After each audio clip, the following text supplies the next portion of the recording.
ألف لام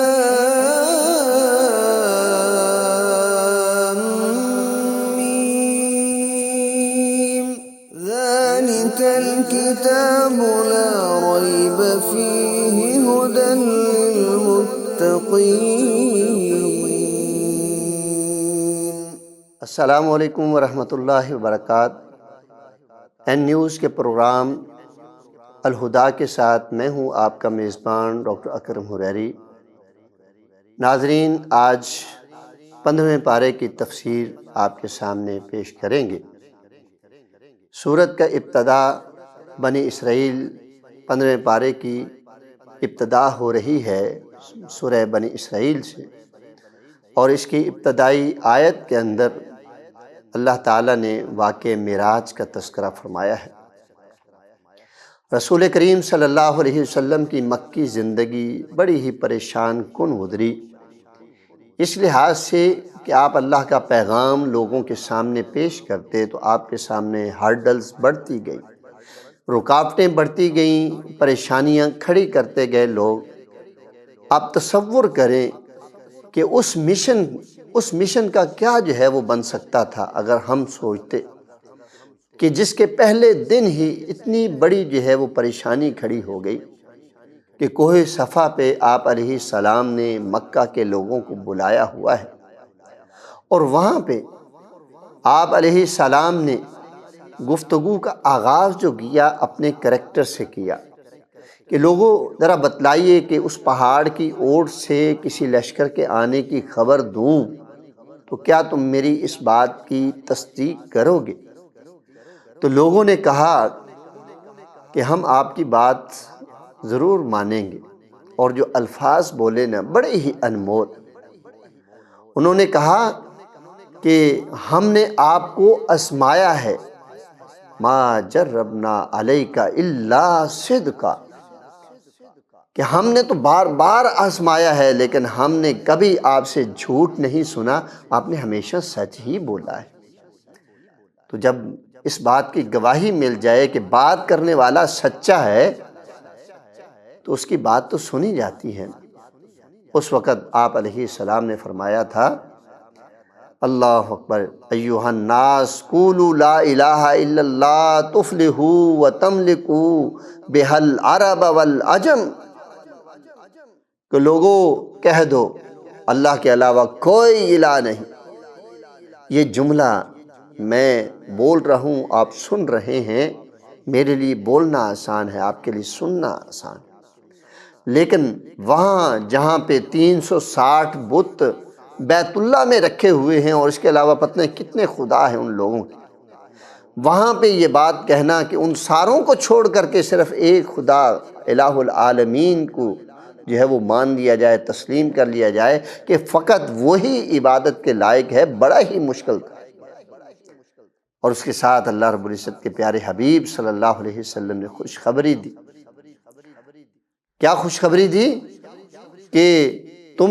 وہ عرب و عجم کے مالک بن جاؤ گے، کامیابی تمہارا مقدر ٹھہرے گی، جب اس دنیا کو چھوڑ کر کے جاؤ گے، موت تم پر آئے گی، اللہ تمہیں ہمیشہ رہنے والی جنت میں داخل کرے گا۔ تو اور کس نے مخالفت کرنی تھی؟ سو کرنی تھی آپ کے چچا ابو لہب ہی سامنے کھڑے ہو کر نعوذ باللہ معاذ اللہ وہ کہنے لگے، تبا لک یا محمد، اے محمد تیرے ہاتھ وہ خاک آلود ہو جائیں، یعنی تو ایسا گھرے تیری طاقت وہ ختم ہو جائے، نعوذ باللہ۔ یہ ہاتھ طاقت کی علامت، اللہ اکبر۔ تو وہاں جب اپنے سامنے مخالفت کرنے لگ جائیں تو غیروں کو تو وہ شے مل جاتی ہے، حوصلہ مل جاتا ہے۔ تو یہی سلسلہ چلتے چلتے سفر طائف ہوا،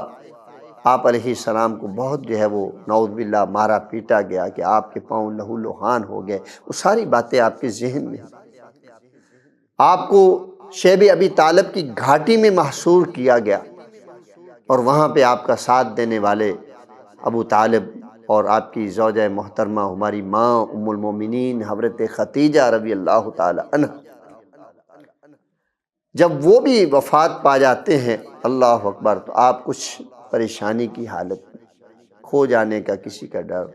محنت کی ہے، ثمرہ وہ بہت کم ملا ہے۔ تو اللہ تعالیٰ نے آپ کے غم کو دور کرنے کے لیے بنیادی جو فلسفہ ہے، اللہ تعالیٰ نے آپ کو معراج کروایا۔ اور معراج کیا ہوا کہ آپ صلی اللہ علیہ وسلم ام ہانی کے ہاں تشریف فرما تھے، رات کے آخری حصے میں جو ہے وہ اپنے گھر میں گئے۔ رات کو جو ہے وہ اللہ رب العزت نے جو ہے وہ بلایا۔ 2 حصوں پر مشتمل ہے یہ سفر معراج، بیت اللہ سے بیت المقدس تک اور بیت المقدس سے آسمان تک، سدرۃ المنتہا، جس کا دوسرا حصہ سورہ نجم میں اللہ رب العزت نے ذکر فرمایا ہے۔ تو واپس جب صبح ہوئی، اللہ کے نبی صلی اللہ علیہ وسلم وہیں بیت اللہ میں ہی موجود تھے۔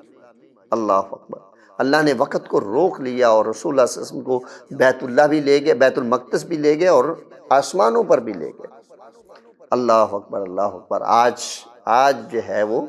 تحقیق کچھ اس طرح کی باتیں جو ہے وہ کر رہی ہے کہ جب خلا میں جائیں وقت تھم جاتا ہے، کوئی وقت نہیں ہے، یہ ہمارے ہاں وقت ہے۔ تو بہرحال اللہ کے رسول صلی اللہ علیہ وسلم کو یہ معراج کروا کر کے اللہ نے خوشی تمنا، اس لیے جو ہے آپ علیہ السلام کے سفر معراج سے فلسفہ کہتا ہے، اس کے نتائج کہتے ہیں کہ ہم بھی اگر کہیں غم زدہ ہوں تو ہمیں اچھی جگہوں کی طرف جو ہے وہ سفر کرنا چاہیے، تاکہ اللہ ہمارے غم بھی جو ہے وہ دور فرمائے۔ تو ہم میں سے جو بھی جو ہے وہ اس وقت غم زدہ ہے، وہ بیت اللہ میں جانے کا ارادہ کرے، اللہ رب العزت اسے چند دن وہاں گزارنے کی توفیق دے دے، اللہ اس کے غموں کو جو ہے وہ دور کر دے گا انشاءاللہ۔ تو آپ علیہ السلام کو وہاں پہ کافی ساری جو ہے وہ چیزیں دکھائی گئیں، جو ایک الگ سفر آپ نے معراج کے حوالے سے ایک مکمل جو ہے وہ لیکچر ہے، بہت ساری، کہ آپ علیہ السلام کو کیا کچھ سکھلایا گیا، کہاں کہاں کی جو ہے وہ سیر کروائی گئی، کہاں کہاں پہ آپ کو لے جایا گیا۔ تو یہ آپ علیہ السلام کی سیرت کا سب سے بڑا معجزہ ہے۔ کچھ احباب جو ہے اس کی غلط تعویل کرتے ہیں، لیکن قرآن حکیم میں اس بات کو تصدیق کے ساتھ جو ہے وہ بیان کر دیا گیا ہے کہ اللہ تعالیٰ بیت المقدس تک بھی لے گئے اور جو ہے پھر وہ بیت اللہ تک بھی لے گئے۔ اور اس میں ایک مزے کی بات جو ہے جو میں بتانا چاہوں گا کہ جب رسول اللہ صلی اللہ علیہ وسلم نے اس کو جو ہے وہ بتلایا، سب سے پہلے جو ہے وہ ملاقات کیا ہوتی ہے ابو جہل سے، تو جب سنتا ہے نا کہ اب جو ہے اللہ کے نبی صلی اللہ علیہ وسلم یہ کہہ رہے ہیں کہ میں بیت المقدس بھی گیا اور بیت اللہ بھی گیا، کل شام کو ہمارے ساتھ بھی تھے، آسمان پر بھی گیا، تو کہنے لگے کہ اگر مجھے آپ کہیں تو میں لوگوں کو اکٹھا کر لوں۔ آپ نے فرمایا کہ کر لیجیے۔ ان کے سامنے بات کریں گے؟ جی کروں گا۔ آپ علیہ السلام نے سب کے سامنے بات کی تو ابو جہل دوڑتا ہوا جناب صدیق اکبر رضی اللہ تعالی عنہ کے پاس آیا، کہنے لگا کہ اگر کوئی شخص کہے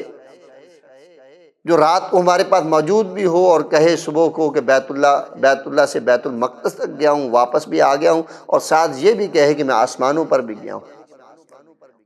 تو انہوں نے کہا کہ یہ بات تو عجیب لگتی ہے۔ تو کہا پھر آپ کے دوست یہ بات کہہ رہے ہیں۔ کہنے لگے اگر اللہ رب العزت کے پیغمبر رسول مکرم صلی اللہ علیہ وسلم یہ بات کر رہے ہیں تو میں گواہی دیتا ہوں آپ علیہ السلام بیت المقدس بھی گئے ہیں اور آسمان پر بھی گئے۔ تو یہ ایمان کی ایک کیفیت صحابی رسول جناب صدیق اکبر رضی اللہ تعالی عنہ کی احادیث کے ذریعے سے ہمیں ملتی ہے۔ اور اس میں جو ہے وہ دلچسپ سفر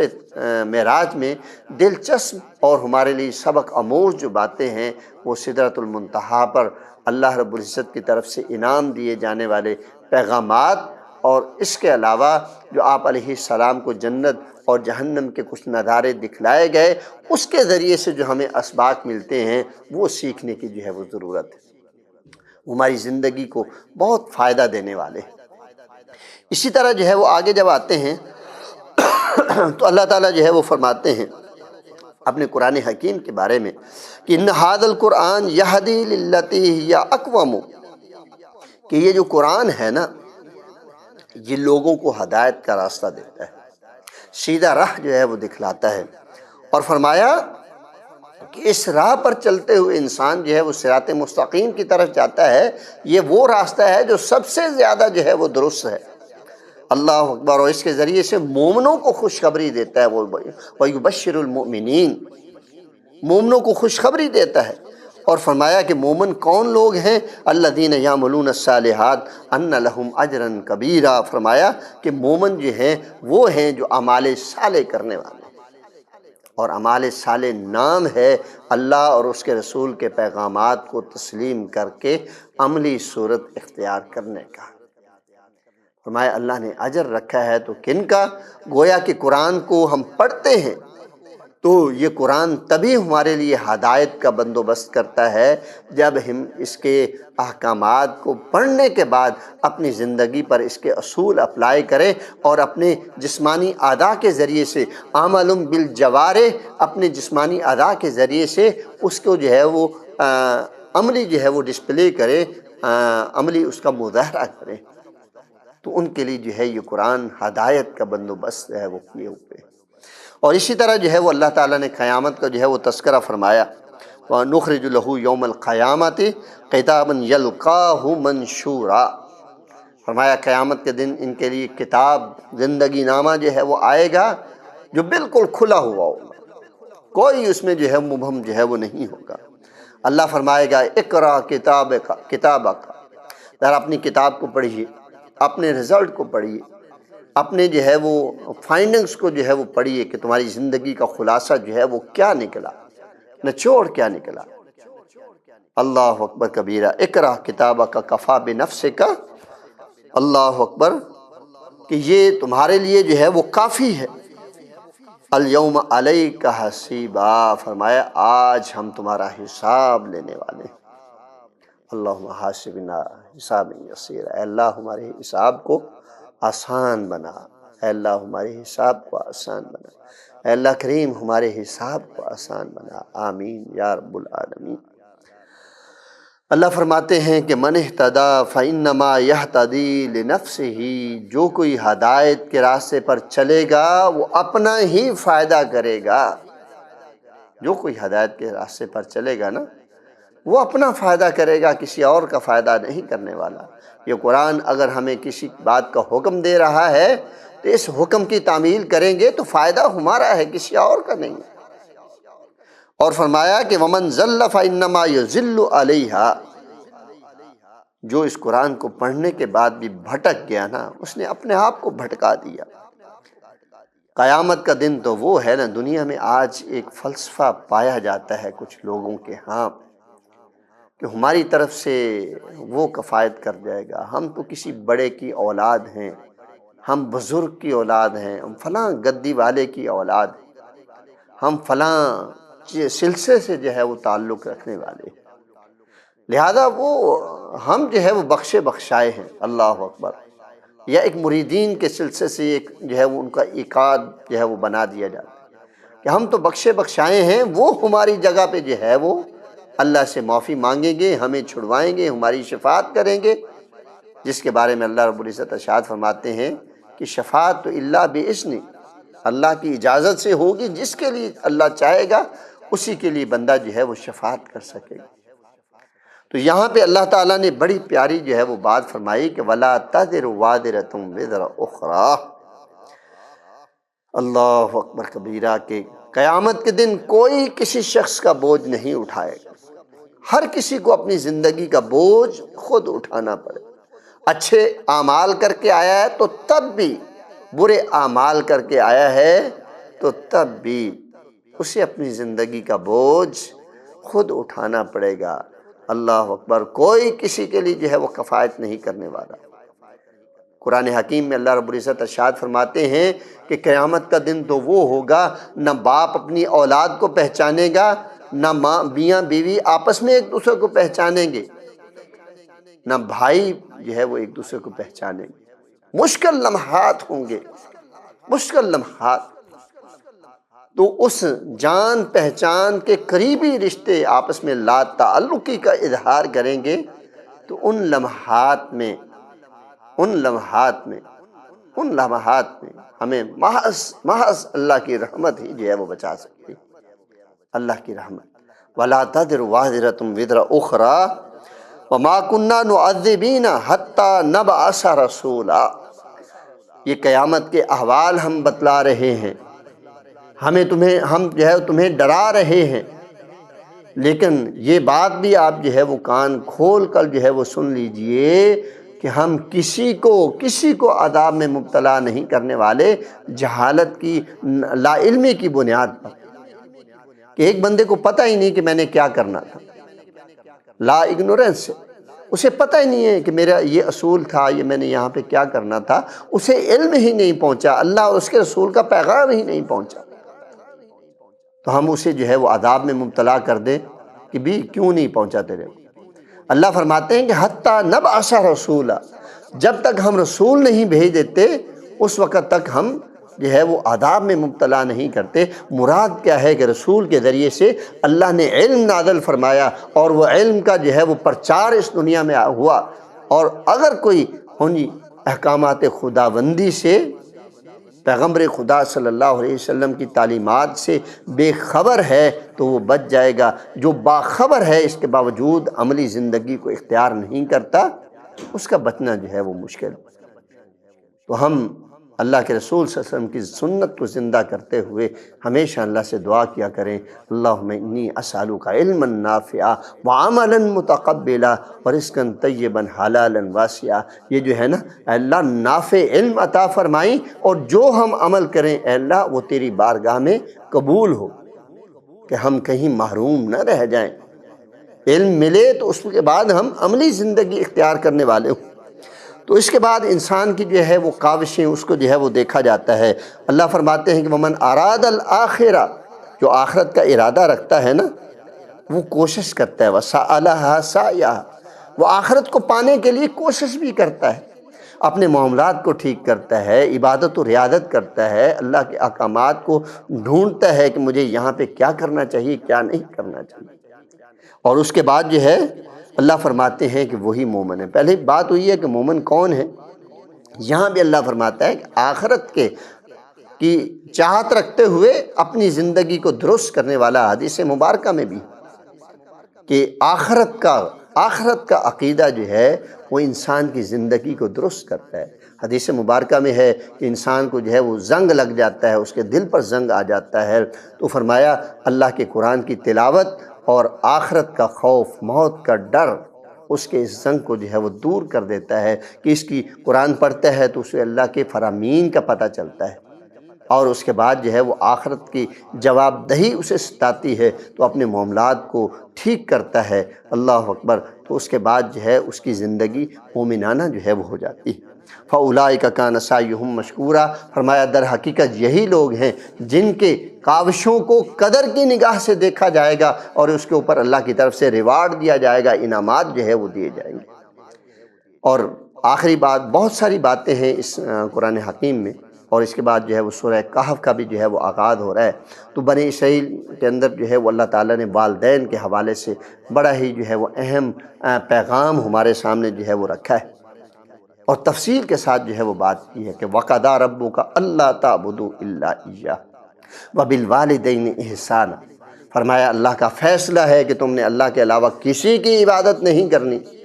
اور اپنے والدین کے ساتھ ہمیشہ نیکی کرنی ہے، نیکی سے بڑھ کر یعنی احسان سے کام لینا ہے،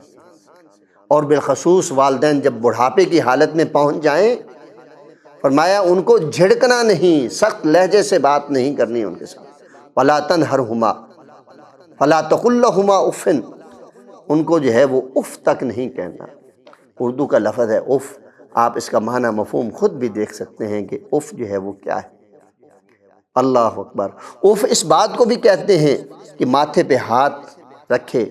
غصے کے ساتھ دیکھے، تیوری چڑھا لے، یا منہ سے ناگوار آواز نکالے جو کسی کو سنائی نہ دے،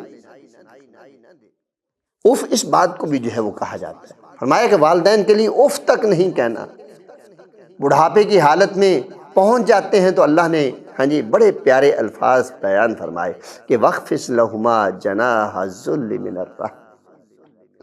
پرندے کے پروں کی مثال دی، حالانکہ یہ ہمارے بادو ہیں، تو ان بادوؤں کو پرندے کے پروں کے ساتھ تشبیہ دیتے ہوئے فرمایا کہ وَاخْفِضْ لَهُمَا جَنَاحَ الذُّلِّ مِنَ الرَّحْمَةِ، جس طرح پرندے شفقت بھرے انداز کے ساتھ اپنے بچوں کے اوپر اپنے پر پھیلا لیتے ہیں، اور اولادو اپنے ماں باپ کے اوپر اپنے ان شفقت بھرے ہاتھوں کو جو ہے پھیلا دیجیے کہ جو کچھ کماتے ہو وہ ان کے اوپر خرچ کرو، بیماری کی حالت میں ہیں ان ہاتھوں کے ذریعے سے ان کی خدمت کرو، ان کے کپڑے تبدیل کرو، ان کو نہلاؤ دھلاؤ، ہاں جی، ان کو خوش باش رکھو، ہاں جی، اچھی اچھی باتیں ان کے ساتھ کرو، ان کے ساتھ بیٹھ کر ہاں جی ان کو خدمت کا موقع دو، دباؤ ان کو اور اچھی اچھی باتیں کرو تاکہ والدین جو ہے وہ خوش ہوں، ان کے فیصلوں کو احترام کی نگاہ سے جو ہے وہ دیکھو۔ اور اگر لمحات آ جائیں کہ والدین کی بیماری اس حالت میں پہنچ چکی ہے، بڑھاپا اس حالت میں پہنچ چکا ہے کہ والدین جو ہے ان کو مکمل سپورٹ کی ضرورت ہے، نہ وہ اٹھ سکتے ہیں، نہ بیٹھ سکتے ہیں، نہ کروٹ تبدیل کر سکتے ہیں، نہ خود کھا سکتے ہیں، نہ قضائے حاجت کے لیے خود جا سکتے ہیں،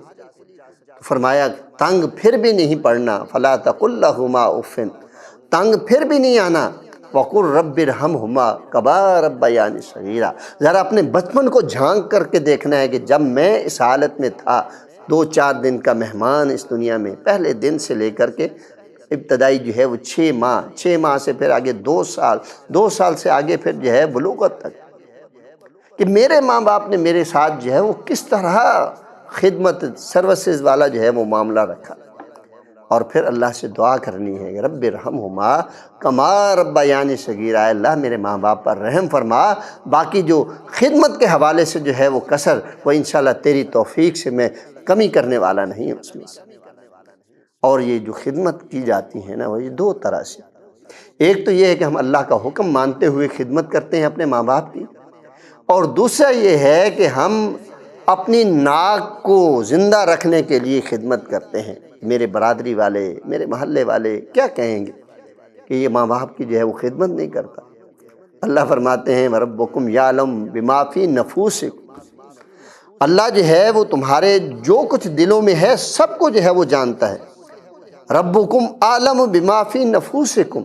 ان تکونوا صالحین، اگر تم اللہ کی فرما برداری کرنے والے ہو تو اللہ اس بات کو جو ہے وہ جانتا ہے، اور بھائی یہ بات اللہ نے اس لیے کہی ہے کہ اللہ تمہارے دلوں کی کیفیت کو جانتا ہے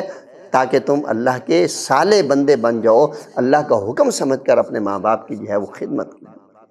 والدین، اللہ نے ہمارے لیے وہ مقام رکھا ہے والدین کہ والدین وہ ہستیاں ہیں، اللہ اکبر، وہ ہستیاں ہیں جن کی وجہ سے اللہ ہمیں جنت عطا فرمانے والا ہے۔ اگر ہم ان کی خدمت کریں تو وہ ہمارے لیے جنت ہے، ان کے قدموں کے نیچے اللہ نے جنت رکھی، والدہ کی اگر خدمت کرتے ہیں آپ تو اللہ جنت میں جگہ دے، والد کی خدمت کرتے ہیں تو اوسط باب من ابواب الجنہ، جنت کے عمدہ ترین دروازوں میں سے ایک دروازہ ہے۔ اللہ اکبر، اللہ اکبر۔ والدین کی خدمت کرنے سے اللہ دنیا میں موت جیسی مصیبتوں کو بھی جو ہے وہ ٹال دیتا ہے۔ والدین کی خدمت کرنے کی وجہ سے اللہ ہماری دعاؤں کو شرف قبولیت سے نوازتا ہے۔ اللہ اکبر، کتنے بڑے، بہت ساری ایک فہرست ہے ماں باپ کی خدمت و رعایت کے حوالے سے۔ لوگ کہتے ہیں جی ہمارے ماں باپ نے کیا کیا ہے؟ اللہ کے رسول صلی اللہ علیہ وسلم نے غصے کا اظہار فرمایا، اللہ اکبر، اللہ اکبر، غصے کا اظہار فرمایا، فرمایا ماں باپ تمہارے لیے کچھ بھی نہ کریں، تمہارے اوپر ظلم کریں، تب بھی تم اپنے ماں باپ کی خدمت کرو گے، اطاعت کرو گے، فرما برداری کرو گے، انہیں سکھ دو گے، فصاحبہما فی الدنیا معروفا، دنیا کے جتنے بھی معاملات ہیں تم ان کے ساتھی بن کر کے کھڑے ہوگے۔ صرف ایک بات سے اللہ کے قرآن نے منع فرمایا ہے کہ اس معاملے میں تم نے اپنے والدین کی بات نہیں ماننی، وَإِن جَاهَدَكَ، ہاں جی، جس کا مفہوم آپ کے سامنے جو ہے وہ پیش کر دیتا ہوں کہ اگر آپ کے والدین اللہ کے ساتھ شرک کرنے کے لیے تمہیں جو ہے وہ کہیں تو تب آپ نے ان کی جو ہے وہ بات نہیں۔ وَصَاحِبْهُمَا فِي الدُّنْيَا مَعْرُوفًا، اس کے علاوہ جتنے بھی معاملات ہیں تم اپنے ماں باپ کا فرما بردار اور ان کا بہترین ساتھی بن کر جو ہے وہ رہنا ہے۔ کتنا بڑا جو ہے وہ اللہ رب العزت نے، اور اللہ تعالیٰ نے جب بھی ماں باپ کا تذکرہ ہوتا ہے تو احسان کا جو ہے وہ تذکرہ کیا ہے۔ اس کے بعد جو ہے وہ سورہ کہف شروع ہو جاتی ہے۔ سورہ کہف آپ جانتے ہیں کہ ان نوجوانوں کی اللہ رب العزت نے اس میں بات کی ہے کہ جو نوجوان بت پرستی والے دین کے اندر رہتے ہوئے، اس ملک کے اندر رہتے ہوئے جہاں پہ بتوں کو پوجا جاتا تھا، غیر اللہ کی عبادت اور پرستش کی جاتی تھی، تو کچھ نوجوان اللہ کی توحید پر ایمان لے آئے۔ حکمرانوں کی طرف سے جب دباؤ پڑا تو انہیں خدشہ ہوا، تو یہ وہاں سے نکلے اور ایک غار میں آ کر کے پناہ لے لی۔ اللہ تعالیٰ نے ان کو 309 سال تک اس غار میں لٹائے رکھا، اور جب اٹھے تو ان کو ایسا معلوم ہوا جیسے ہم دن کا کچھ حصہ یا سارا دن جو ہے وہ سوئے رہے۔ اللہ اکبر، اللہ اکبر۔ تو ان کے ہاتھ میں کچھ سکے تھے۔ باہر جب مارکیٹ میں آئے تو لوگوں کے ہاں ایک قصے کہانیاں معروف ہو جاتی ہیں، لوگوں کے ہاں روایات مشہور تھی کہ کچھ لوگ ایسے گئے ہیں اور غائب ہو گئے ہیں، ان کو بہت تلاش کیا گیا ہے مگر وہ ملے نہیں۔ تو یہ اللہ رب العزت نے اس میں اپنی قدرت کا ثبوت دیا ہے کہ اللہ تعالیٰ جو ہے اتنے سال کسی جگہ لٹانے کے باوجود انہیں زندہ حالت میں کھڑا کر سکتے ہیں، تو اللہ کسی بھی حال میں زندہ کرنے پر قادر ہیں۔ انشاءاللہ یہ اچھی باتوں کا سلسلہ جاری و ساری رہے گا۔ آج کے پروگرام کا وقت ختم ہوا چاہتا ہے۔ انشاءاللہ کل 16ویں پارے کی تفسیر کے ساتھ آپ کی خدمت میں دوبارہ حاضر ہوں گے۔ تب تک کے لیے اپنے میزبان ڈاکٹر اکرم حریری کو اجازت دیجیے۔ السلام علیکم ورحمۃ اللہ وبرکاتہ۔